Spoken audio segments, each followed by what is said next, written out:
What's up, everybody? And we're back. And when I say we're back, I really mean it. It's been like 3 weeks since we've done a podcast. So we're shaking off a little rust, but we've got a great episode for you. Episode 72.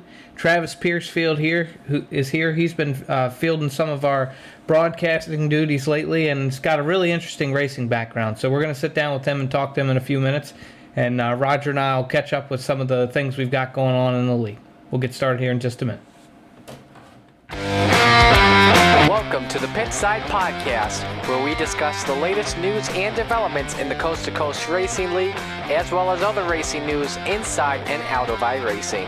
Here's your hosts, the A-Let Outlaw, Preston Cranmer, and Roger, the Bass Man, Craig.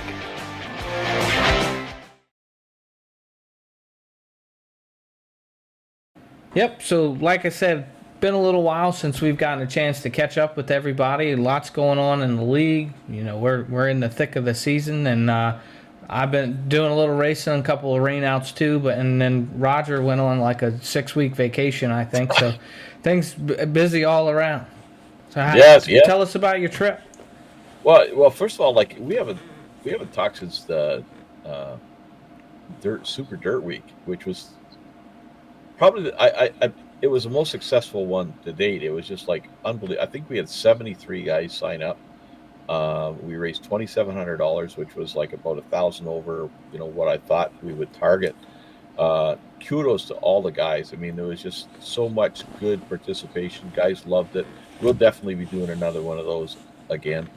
But yeah, we haven't had a chance to even talk about that. So I've got a meeting scheduled in the next week with a lady named Carly with Mission 22, because we'll be talking about setting up another partnership with them, similar to the Steve King Foundation, and they're all in favor, and they're all excited about it. So I look forward to doing more with them down the road. But yeah, I went out to BC for a week. It was awesome. Went out there for a wedding. My nephew through Lynn. He's Special Forces, so it was a great time, great wedding. Vancouver Island is and Victoria, one of my favorite places.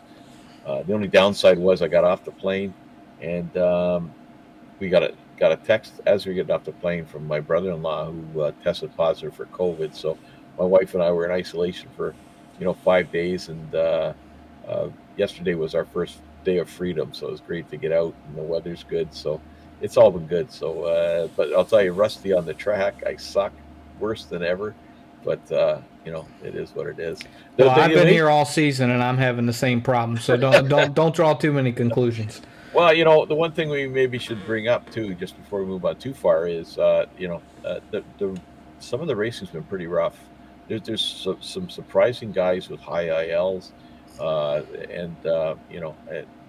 We just need it. There's only 4 weeks left, 3 weeks really after when you see this podcast.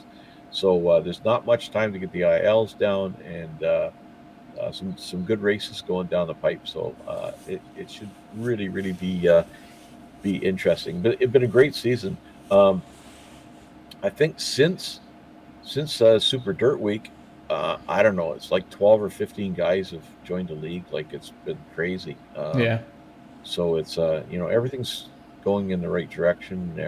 Firing on all cylinders, and starting to plan for next season. Next season's only 3.5 weeks away, and heavy into it now. It's learn lessons along the way every time. So it's it's coming along, that's for sure.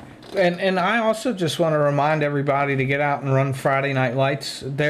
Joe's doing a great job of filling those races, but I had the privilege of running a couple last week, and there were only 2 of our C2C guys in there, and it felt a little bit like, like the Posse versus the Outlaws kind of thing, because I felt myself they're usually guys I'm racing against, but I'm pulling for them, because we want to put it up front. So we ought to stack some of those fields. I think we've there's some new talent over there and stuff, so you got a good chance to go over there and get a win too. And I know Joe Walter would be happy to see you. Because I know there's been a few races where there's like 8 or 10.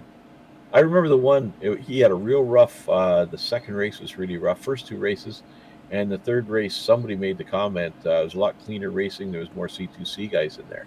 So it's I think the C2C guys are more than welcome over there because you know everybody knows they've got a pretty I think we've got a good track record for running clean, running overall. Even though I just finished just saying we got to clean it up, but that's on our standards.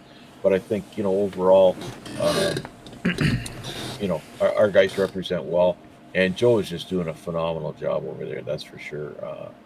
I'm paying attention because there's a few things I think we can pick up off him. So For sure, yeah, and Joe's always innovating new things. I've been talking to him in the background about a couple of things he's working on, and I was helping him with some graphics, and it's some pretty cool stuff. So you guys are gonna, run, you want to run C2C, but on Friday nights, if you find yourself free, make sure you jump over there because Joe's emulating a lot of things that we did when we started to grow the league, and he's also finding new ways to make it, better or differentiate it. So it's a lot of fun.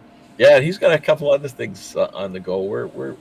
We got some plans for next season, though. Even talking, Joe's always got an angle going, so he's a great guy to deal with. So kudos to him in that league, and if you get a chance to run, it's a good night, that's for sure. Yeah. Well, I tell you what, why don't we jump over and talk to Travis now? Unless you got anything else, I'll give you a chance for your one more. That one more. Two things. Hey, look this is my latest toy, buddy. Oh, you got a Stream Deck. Stream Deck, yeah. So how do you use that along with iRacing? It's like hotkey commands? Yeah, I just got it. I'm just sort of it's gonna this is probably like a 1 month learning thing, but there's some really cool stuff. But mainly like especially from an admin, you can throw a caution, you can throw, clear black flags, I pull up crew chief and all that sort of stuff. But there's just so much you can do with it. It's just it's limitless what you can do. I found the whole I've been watching a bunch of YouTube videos, and there's all sorts of really cool tools there. As I get along, I'll maybe do a thing on that once I get a better handle on it. I'm going to assume you have your pass left and pass right buttons mapped? Nope, don't have them. Nope. I had to take a shot. I will have like pitting or thank you, or I think that's somewhere down the road. But all my fuel stuff, like the NASCAR stuff, I'm going to get all those as buttons. Oh, that's cool. Yeah, that'll make it. Because you don't use the voice control in crew chief, right? No, I don't. I know you do. I tried. My old computer, I couldn't get the voice stuff working. So, but I should try that. I've thought about it, but the Stream Deck is so freaking cool, man. It's just awesome. So, I think if I wasn't in VR, I think I would probably prefer to have the Stream Deck over the voice control anyway. It's just with in VR, God forbid I need to reach my keyboard because I don't know what I'm pressing.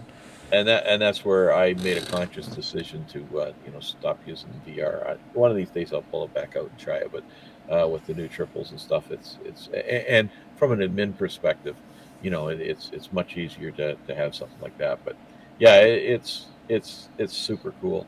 But anyways, and I don't want to get in too deep, but you had a pretty successful race night there a few weeks ago. You were doing a lot better. Yeah, it was successful in some sense. We got out. I made threw some big upgrades, made some major gear changes, both to the rear sprocket, which we change frequently, and then the drive gear on the clutch, which is a little bit more difficult. And so we changed that, put a lot taller gear on the drive gear, just trying to find some extra speed, and test ran the car on the stand. Everything seemed okay, at least on the stand. You never know until you get a load on it. And so we got to the track and took some practice laps. And during practice, there's typically they run 3 practices. I may have explained this before, but there's an open practice, which any division they go run at the same time, and it's really just to help pack the track. And then there's an open practice 1 and 2, a practice 1 and 2 for each division. And so I ran the open practice, and my chain came off, which we figured just need to tighten it up or whatever, maybe line the sprockets a little bit. And brought it back up, got it situated, and started it up, and the chain was kind of loping a little bit, jumping around, and didn't seem quite right. So we made some adjustments there. Missed practice 1 because of having to fix the chain. Predator practice is usually one of the first 2 groups to go out, so I didn't have enough time. kind of took comfort in that I was going to get out there for second practice. So got out there, ran some good laps in practice too, and then took qualifying. I can't remember what the time was. I posted it on my Facebook page, but we were kind of middle of the pack, maybe a tenth or so off in the middle. But I did post a video on my Facebook page. Yep. If you go watch that, it's hard to notice because they take so little steering input, but I had a really big snap coming out of 2 on my second qualifying lap, and was really only, if I hadn't reacted a fraction of a second, or if later, then I'd have been in the tires on the outside, because turn 2 is really difficult there. So qualifying went well. I was really happy with that. Went out for the feature and was taking some laps, and I think it was with 5 to go. I was working a guy, and I was pretty much had him set up for the pass. It was going to take me another lap, and I was coming out of 2, and my chain came off again. And so that was really discouraging. We had really tightened the chain up. I was more worried about, bogging the clutch down, but that never happened. Chain comes off, rolled it off the track, never went yellow. So, you're done at that point. We just went and trailered it. And my title sponsor showed up right about then. So missed all the 25 lap or 15 laps I did run, and got there for me to trailer the cart. But they were cool about that, luckily. And so got the cart home Sunday to break it down and clean it, and was pulling everything apart, take the clutch off to clean that, and was trying to figure out what was going on, thinking the sprockets were out of line. Well, it turns out there's a chain guard right above the clutch, and the 2 bolts that hold it on they bolt right into the side of the crankcase. And with the taller gear, it was pushing the chain into the front bolt, and it had totally wrung the side of that bolt off. I was lucky my chain was still in one piece. So we got that fixed, added a couple of new, sprocket guard on the back, and made a couple other changes. But we should be good to go. We don't race again until the 28th, so it's a pretty big gap now. We had a week turnaround to try to race last week, and it rained out. And so now we got a long gap. So now I'm just itching to get back to the track. Yeah, I'll bet. Well, let's talk about itching. I'm itching to see this interview because it's a great interview with Travis. Real interesting dude. Way more interesting than I knew he was interesting, but just watch the interview, because he's done a lot of real cool stuff. That's for sure. Yeah, and so we're going to jump over and talk to Travis now, and we'll be back here for episode 73 of the Pitside podcast next week. Enjoy this interview, and we're going to let Roger go get some itch cream.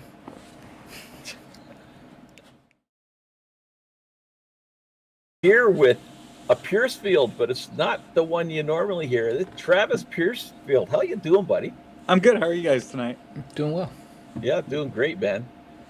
Great to have you on. You've been doing some fill-in for us broadcast-wise, and been killing it, man. Just really appreciate, number one, just stepping up, and our guys been great for covering each other, but then we got into a couple of, your dad had some surgery, and Yep. so there was a hole there, and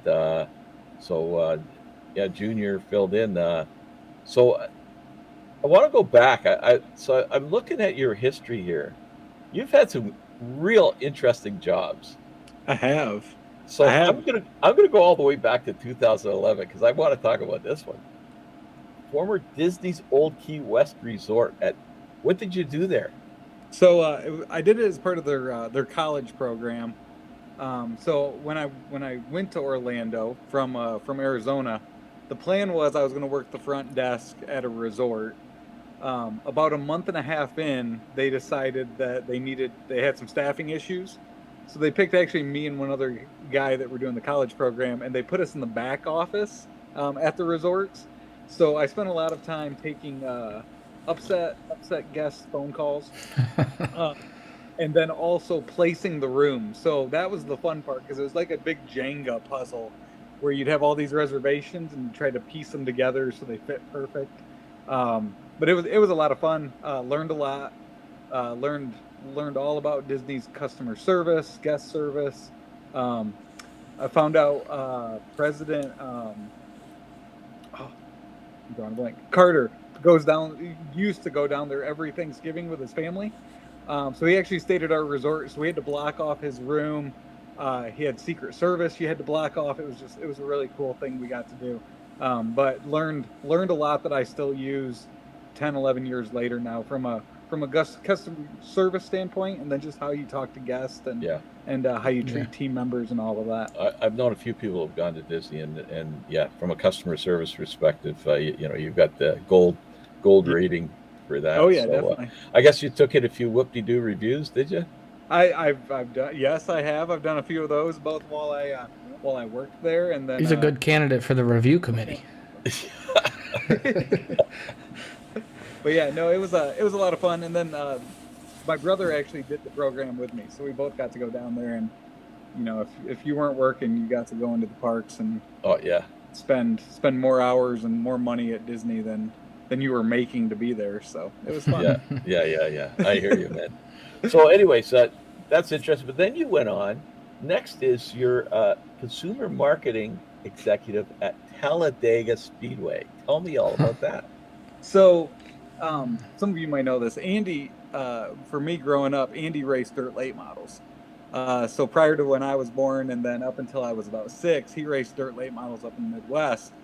So I had the racing background. I grew up around it. First of all, how successful was he? He was good. He raced at a local dirt track up there. I think he got second, third a couple times. He won a lot of races. He actually was going to retire.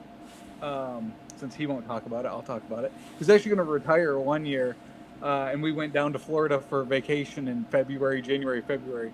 And he came back, and they had set up the car and kind of given it one more last go. So I know his throwback in the Pro Dirt Late Model Series is going to be his yellow and blue car. So he had this bright yellow and blue A1 car.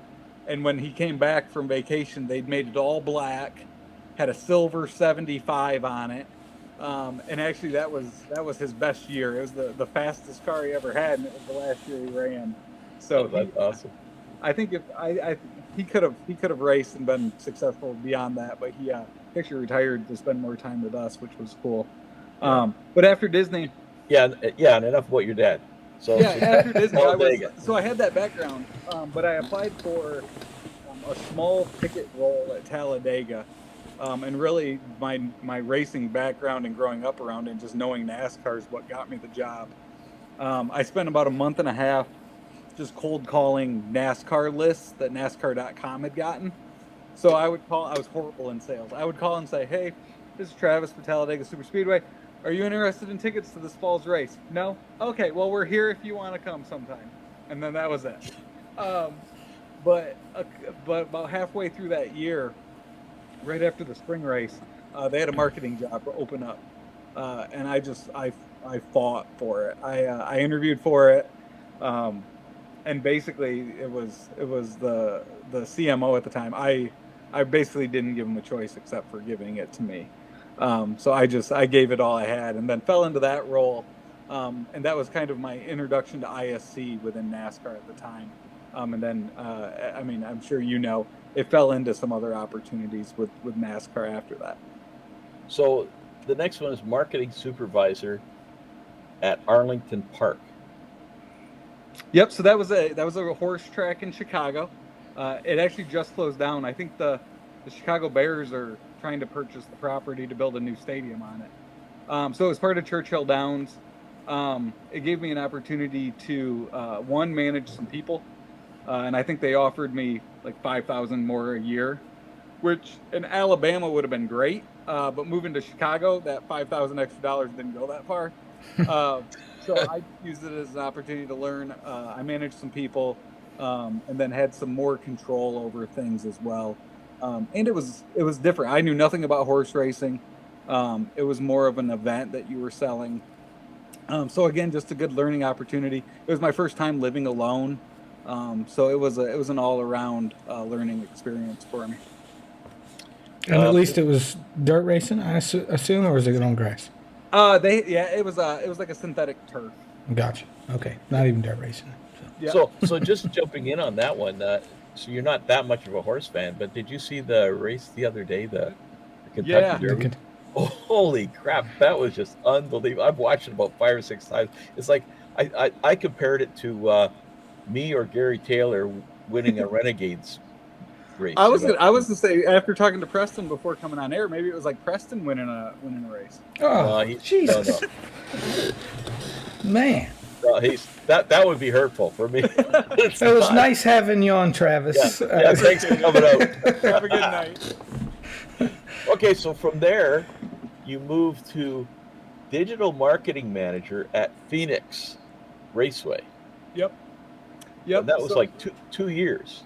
Yeah, so it was so when I was at Talladega, I made some connections, and actually my year at Arlington, I did the social media for a Phoenix race from Chicago, for both the spring and the fall. I did a race at Chicagoland, so even though that year I left NASCAR, I did more races for NASCAR that year than I did the year before when I actually worked in NASCAR. And they, again, after I went out to the fall, did Phoenix from Phoenix. And they said, hey, we might have a role that's opening up. So again, for about 4 or 5 months, I just hounded them. I had family out there still. It's where I went to school. So I, again, just shared how much I wanted to be there, how much I could add to their team, what I could do, what my thoughts were. And then finally in late February, it opened up. So about 4 weeks before the spring race there, I moved out there, and then I was back in NASCAR for a few years. Yeah. So what was your role there? So it started off, I did a lot of social media. The one thing with how the NASCAR tracks used to be structured is the marketing teams at the track would only be about 3 or 4 people. So leading up, my day job was a lot of the emails that go to fans, a lot of the social media, and then it was all planning. So with how Phoenix it still is, you would have the early March race, and then you would have the late November race. So the summer, it was pretty quiet. During the NASCAR season, it was actually really quiet at PIR. Then it would ramp up. Race weekend, I would handle the fan midway concerts. I would do all the social media. We would do pre-race activities. So I got to drive around Luis Gonzalez one race. All the special, the national anthems, the flag bearers. We would handle all that on race day. And then as soon as the off season came, we would see the NASCAR folks, and they'd be like, "Oh, can't wait for the off season." And we're like, "Well, we have no off season. Our off season is planning for the second race of the year." So you'd go right into planning mode, and that grew in. While I was there the last couple of years, we won actually marketing team of the year in NASCAR back-to-back years. Wow. And that included all the tracks. It included all the teams, included all the drivers. So we did a lot of fun stuff out there, and that was a cool market to be in because it's not like the Southeast or the hotbed of NASCAR. We were able to kind of take a different approach where we tried to treat it like kind of a golf event or an upscale sporting event out there in Phoenix, just because of the audience and what the West has to offer. Wow, it's pretty interesting. And then you went from there to the Houston Dynamo soccer club or football club or whatever you want to call it. Yep. So while I was at Phoenix, I just came up to the spot where there wasn't really any growth opportunities. The people above me weren't going anywhere, and I had worked with a PR director at PIR that went to Houston. So he brought me on. My main focus there was digital. So really looking at how to sell tickets online, how to market the team online. And I really had full reins on that there, which was really beneficial. The coolest thing about my career so far is I was in the digital realm, so I've seen it change. I was at Talladega when you would post a few things, and it was really simplistic. And then by the time I got to Houston, I was selling tickets. We were doing paid digital. We were getting into that realm at the front end of it to try to monetize social media from a marketing standpoint. So again, just a good opportunity. By that point, I had a family, so there was a lot of things going on once you bring them in, and that kind of started our wind down as we started to kind of move out of sports and settle down a little bit. Well, before you moved out, though, then you moved on to the Oklahoma City Dodgers, which I'm assuming is a farm team for the Los Angeles Dodgers. Yep. So it's a AAA team for the LA Dodgers. They're actually owned by Peter Gruber. which is a movie producer. He did, I think he did like Shawshank Redemption. He did a bunch of late '80s movies that were really big. He's a part owner of the Warriors now, still a part owner of the Dodgers. So again, I got a director role there. I oversaw a staff of about 6 on a day-to-day basis. On game days, I'd have about 100 people under me, from an entertainment standpoint to just a marketing standpoint that was out there on or at the stadium for a night. So just another good learning opportunity. We got to move to Oklahoma, which was an interesting sell, both to me and the family. But by the time we left, it's my wife's favorite place we've lived. She misses it still. And it was just a good opportunity until Andy called me with another opportunity that was just too good to pass up. So I mean, we're skimming over these. I'm sure we could probably spend a podcast on every one of those jobs because they just sound so amazing. It was fun. I always had my current role is probably the most integral of all of them. But the things that the Disney stands out. When I would interview, I could interview for a job in 20 years probably, and they'll still ask me about working at Disney. I've had a lot of cool jobs. I've been really fortunate to have those opportunities. I think back to when I started, like when I remember my interviews trying to get into Talladega and thinking how amazing that would be. And then the fact that I spent 8-9 years in sports, and continue to just get opportunities and meet people. I know how fortunate I am. And it was a lot of fun. It's, I think now that I'm out of it, there's a lot of it that's glossed over. I mean, it's hard work. It's long hours. I know people that spend 35 years in sports, and it's a grind from a working standpoint. Yeah, and a family standpoint too. Yeah. And now I'm on the flip side where we sponsor sports teams. We have that side of it where I'm the one that's wined and dined. And it's pretty cool from that side too. So what do you do at Cool Ray? So I handle all the marketing. So for Cool Ray, there's 3 brands. There's Cool Ray, Mr. Plumber, and Brightbox. Yep. And then in Atlanta, we have a sister company here as well that does all those same services. So I oversee all their marketing. Beforehand, they had one marketing person and then some agencies they used. We brought all that in-house. So I oversee that. It's just me and one other guy that oversee it all. And, again, we've brought a lot of digital aspects to marketing that weren't being done. And then just an overall business view as well. So the other one I wanted, are you the, I think I'm right here, you're the link with Josh Williamson of bringing him into the fold? Tell me all about that and how that happened. It's so cool. Yeah, so we had when I joined Cool Ray, they sponsor a AAA baseball stadium already. Yep. That was really the biggest tie. We had some stuff with the Braves. So one of the first things I did was I looked at just our sponsorship opportunities, especially from a sports standpoint. Just because I know what teams try to sell you on that are worth absolutely nothing to them, but they'll say, "Oh, that's worth $25,000." So in reviewing that, I just looked at different opportunities. The biggest thing, we'd never done anything from a NASCAR standpoint. I think NASCAR and the trades go hand in hand, from a fan and a customer standpoint, but then also from an employee standpoint. So I got connected. Josh's sponsorship team actually reached out to me because she had went to Arizona State as well. So we just started conversations, and it's not a huge deal. It's not like we're Napa on Chase Elliott's car or anything from that standpoint. But we're very tied into their team, and with Josh, he's a great guy to work with. She's a great gal to work with.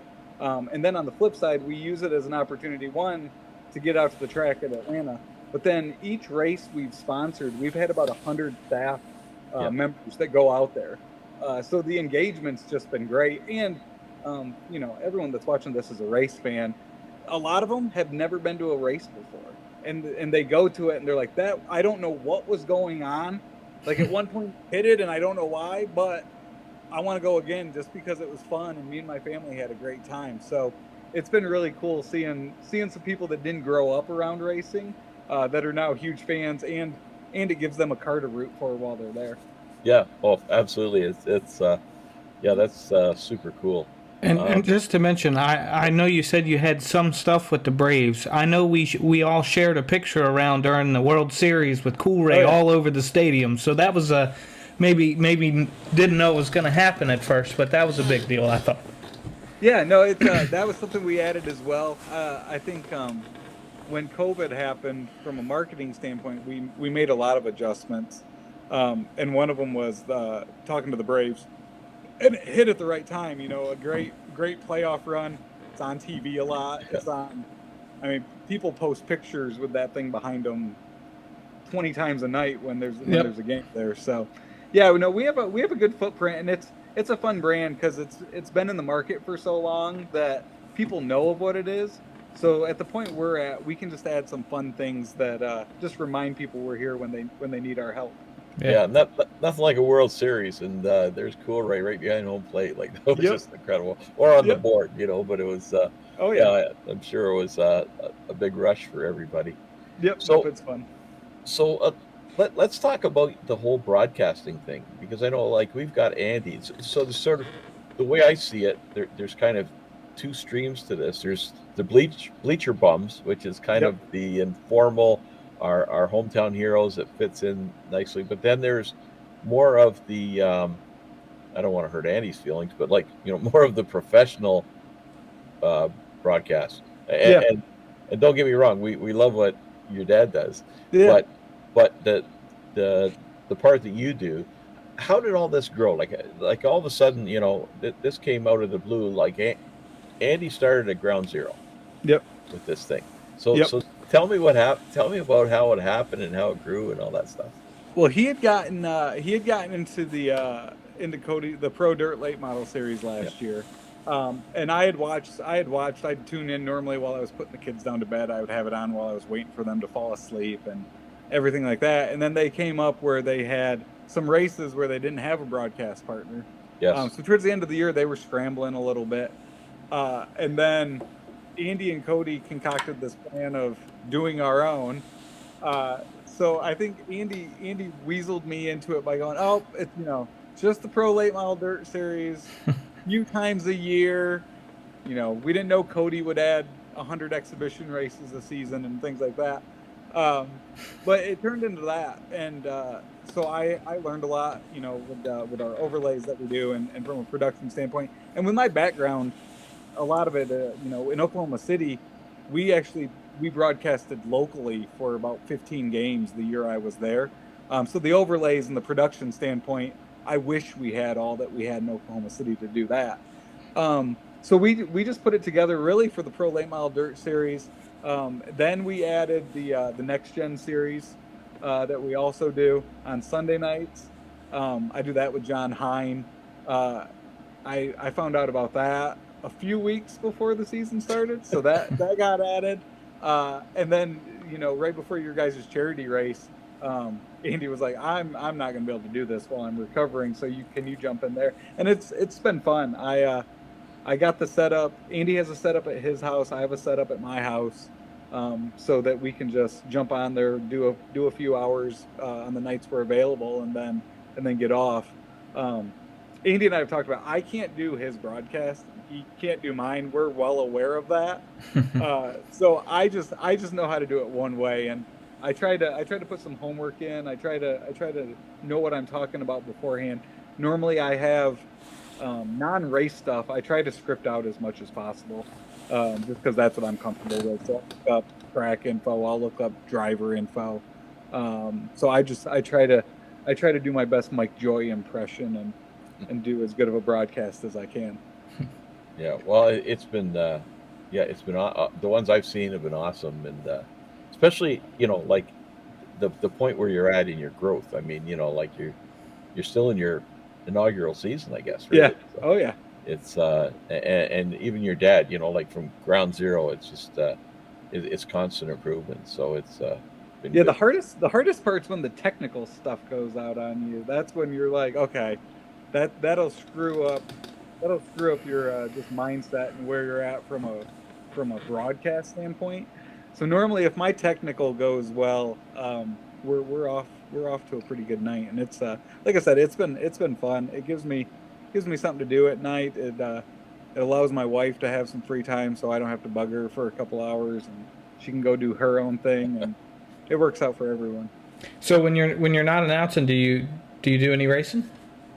So because Andy upgraded his rig, I've got some leftover parts from his and my brother's rig.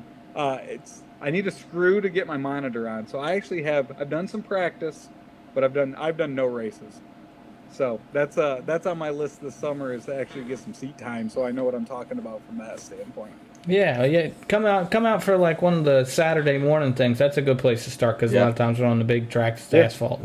Those are fun. Yeah, I play NASCAR 2003 still, but I use a controller for that. And then, well, those are games. This is just them. No, exactly. But I'm just saying, I've got some racing experience. I know what lines I want to use. Yeah, hey, me too. Yeah. I think that's a good idea, Preston. Saturday mornings would be, and your dad's been out there quite a bit lately, so you can kick his ass, in his big rig. Oh yeah. So, I guess so. You got the leftovers from his last rig, is that?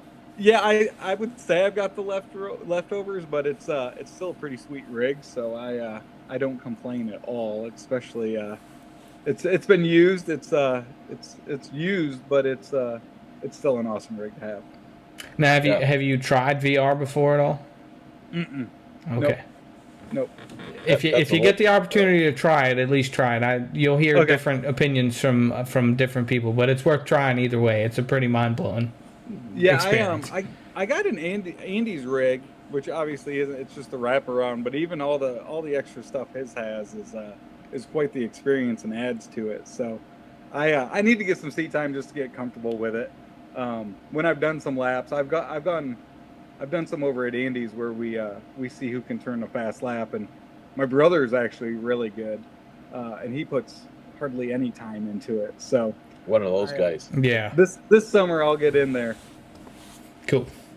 Yeah, that's cool. Yeah, so we look forward to seeing you out there, man. Yeah. I mean, you're already in the league, so it's gotta show. I guess we better get you a number assigned just in case you show up. So yeah. Well, I don't know. I don't know if anybody else, when they first got into it, I'm a little nervous. I don't want to screw up anybody else's race. I've seen that happen.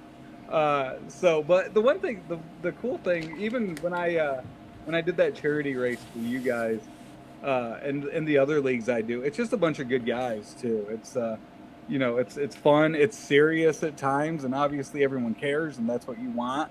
But the coolest thing for me is just all the people that I've been able to meet and get connected to, and that's the fun part of all of this. For sure. Yeah, I've said it lots of times that it's what got me through COVID. All the relationships I built, and the guy, you get in a Discord with all your buddies, and it was from a mental health perspective, it was good. So it got me through that stuff. But yeah, great guys, and I've said it before too. Like the average age of our league, 150 guys, is 40 years old.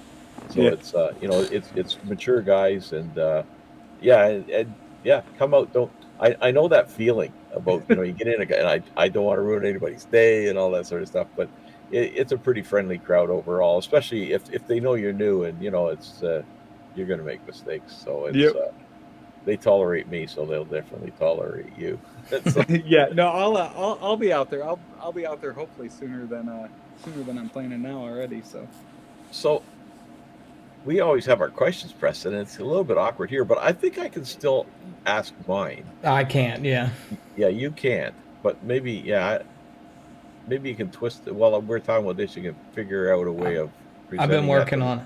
His old jobs or whatever. So mine is always your greatest iRacing memory. Now you haven't raced, but you've been exposed to it. So you could just say racing memory. You've been involved in a lot of racing. Yeah. What's your What's your Okay, greatest? I've got. racing? I'll do one of each. My greatest broadcasting iRacing memory is we were calling a race at Bristol, and me and my partner for the Pro Late Model Dirt Series is Adam Johnson, and there was a big wreck, and for that one we try to broadcast it like it's a real race happening, that it's real.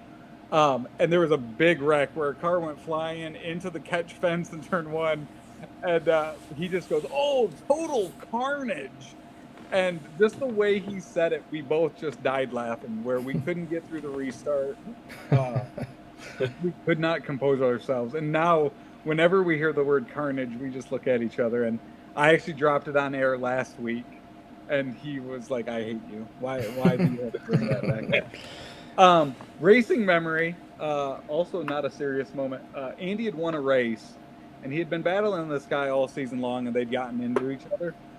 So we were in victory lane at the start-finish line, and the guy pulls up, and I'm probably 5 years old, and our crew runs over to his passenger side to yell at him as he's yelling at us, and my uncle pinned me up against the side of his car. And then he went to pull away, so he pulls away and squeals his tires and takes off as I'm pinned up against the side of his car as a 5-year-old. So you can judge Andy's parenting on that one.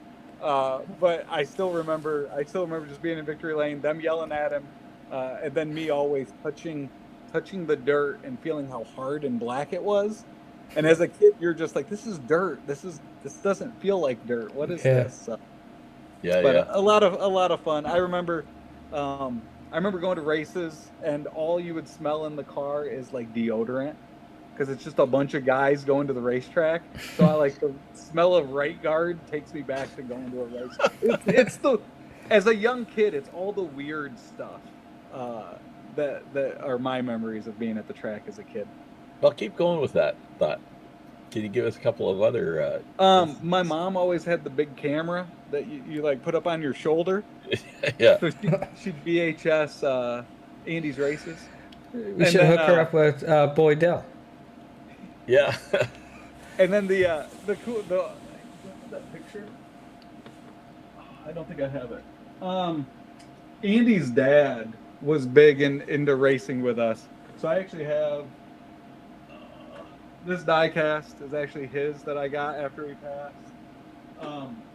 But we would go to the races with him.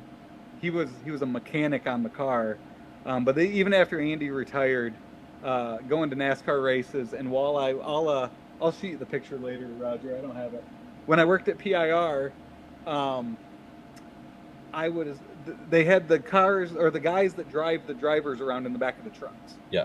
Yeah. So we needed drivers, so I got Andy and my grandpa signed up to do it. And it was Jeff Gordon's last race at Phoenix, his last year, or supposed to be his last year. Yeah. And my grandpa was a huge Jeff Gordon fan. So they're lined up and they're coming around, and it's totally random. It's by, counting down from last place to first place starter. And it's getting closer, and I'm like, oh, they're going to get like one of the guys up front. They're going to get a good guy. And then I kept counting, and my brother and I did the math, and I go, I think they're going to get Jeff. So sure enough, they come up, and Jeff Gordon gets in the back of their truck. And my grandpa is freaking out. So I took a picture of Andy and him with Jeff in the back of their truck. And I guess my grandpa was like mad at me. He's like, Travis did that on purpose. And my dad's like, I don't think so. Here, bring that over here. He's like, I don't think Travis did that on purpose, and I didn't. It was just totally random, but it was a cool God thing where he ended up, and this is me and him at Eldora. Awesome. Oh, that's awesome, man. So I say all the funny stuff, but then my wife reminds me. But from a racing standpoint, anything with him is my favorite racing memory. Yeah. Yeah. So that's cool. What I typically ask is, who is your biggest iRacing rival in our league? Obviously, we're going to have to check back in with you on that here in a few months. Yeah. But whoever I wrecked that first race, that's usually a good go-to if you're struggling to figure one out. So I'll ask you this: what is the best racing rivalry of all time? Well, okay. So I grew up in the 90s. It's got to be it's got to be the Jeff and Dale. Yeah. We went to Bristol. I went with Homer. We were both Jeff fans, so we're head to toe Jeff Gordon, and it was probably '98, so like the peak of this. And as a 10-year-old kid, I learned a lot of words that Dale Earnhardt fans said about Jeff Gordon. I remember seeing a Jeff Gordon cutout that was dressed up and had things wrote all over it by Dale Earnhardt fans. So for me, that's my childhood, and that I remember how intense that was. I look at these rivalries now that they try to create, like, we'll hear about William Byron and Joey Logano for the next 2 weeks, and it's like, no, this thing between those two was created by them, and was a big deal back then too. That reminds me, like, going back to my childhood. So we're talking in the 50s, probably, late 50s, late 50s would be 59, 60. And an old Speedway is gone, Pinecrest Speedway, just super modified, in the Toronto area. And the rivalries were so intense. I can remember my uncle, there was two guys, right? There was Ted Hogan, that's the 7 and the 747. That was Ted Hogan. I was a member of his fan club. And he drove the white car. And then it was Jimmy Howard who drove like a black car. And you were one or the other. You could not be both. And I remember my uncle taking like a towel, like a crying towel. And in the stands, I mean, like, it was just intense, eh? The competition or whatever in the stands was like, it was amazing. And he'd start shaking his towel at all the Howard fans. It's great to cry a towel. And it was but like you say, back in the day, man, like, yeah, it was well, and especially like Jeff and Dale, they have the two biggest fan bases probably ever in NASCAR. Yeah. And you did not cross over. It was funny. Homer and me were Jeff Gordon fans, and my other grandfather was a Dale Earnhardt fan. So it was always kind of like, well, no, I don't root for your guy. I've got my own guy. I've got my wife just found this. Here's that picture I talked about. That's awesome. awesome. Is that ever cool, eh? So yeah, that was is that your grandfather just in the door with the big glow on? Oh yeah, that's so that. Let's see here, I can't see. So there's Homer, and then Andy's driving behind him, and then Jeff Gordon's right there with him. Wow. What a great. That's a great memory, man. That's awesome. But yeah, no, that's what I go to. I feel like rivalries are interesting nowadays, where I feel like a lot of guys don't want to argue anybody, or like, even like Kyle Busch, he's got a lot of people that don't like him, but it's not like he's battling for wins against one other guy every week. Right. Back in the late '90s, Jeff Gordon and Dale Earnhardt were battling for wins every time. So you ever watch or listen to the Dale Jr. Download? Oh yeah. So I was listening to it today, and it was a whole bunch of old discussions about his dad. Is his dad's birthday coming around now? But Richard Childress was on, and that was the one thing he said, is back in those days, the social media wasn't like it is today. Like, you could do things and get away with it. Like, these guys now are walking on just tiptoes because you say or do the wrong thing or get caught at the wrong place. It's because some of the stories they tell, and the rivalries back then, like, it's just it's amazing stuff.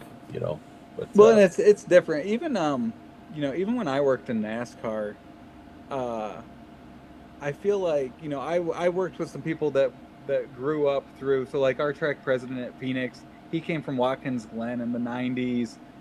Down at Talladega, that president there had been at Talladega for a while. He'd worked under Mike Helton. He went to Daytona for a while. He worked at NASCAR. So you had these guys that grew up during that '90s era. Yeah. And they were, they had a lot of success in that era. And then as it shifted, once I was there, we had 2 driver appearances a year, and that's all we had access to. You had to be real particular to what you could ask them to do. There was just so many more rules from an access standpoint that it was really hard. And then on top of that, all the sponsors became a thing as well. So like we were a Toyota track at Phoenix. which you think of, there's not that many Toyotas in the Cup Series.